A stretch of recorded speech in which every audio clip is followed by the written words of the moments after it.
அவ்வளோதான்ப்பா, ஆஃபீஸ்க்கு கிளம்பிட்டோம், ரெடி ஆகிட்டோம், பைக் எடுக்கிறோம், அடுத்த 15வது நிமிஷம் ஆஃபீஸில் இருக்கோம் அப்படின்னு நினைக்கும் போது பைக் சாவியை காணாமல் போச்சு, அதில் ஒரு 10 நிமிஷம் தேடி வேஸ்ட் ஆச்சுன்னா அவ்வளோதான் அந்த நாளே.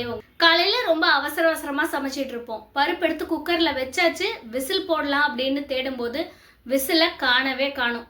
ஒரு 10 நிமிஷத்துக்கு மேலே தேடி பார்க்குறீங்க, அதுக்கப்புறம் அந்த நாளே உங்களுக்கு வேஸ்ட் ஆன மாதிரி ஒரு தலைவலி வந்துடும் உங்களுக்கு. அதே மாதிரி பேங்க்குக்கு போகிறோம், சலானை எடுக்கிறோம், ஃபில் பண்ணுறோன்னு நினைக்கும் போது நம்மக்கிட்ட பென் இல்லை, யார்கிட்டடா பென் வாங்குறதுன்னு ரொம்ப சங்கடமாக இருக்கும் இல்லையா?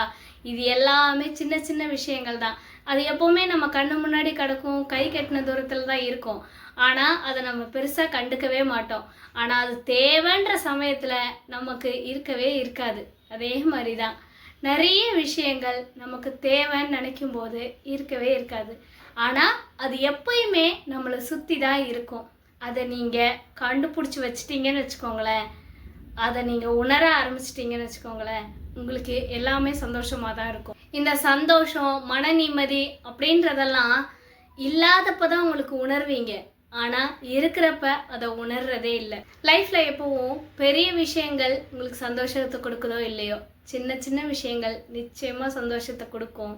அதை நீங்கள் அனுபவிக்கவும் கற்றுக்கணும்.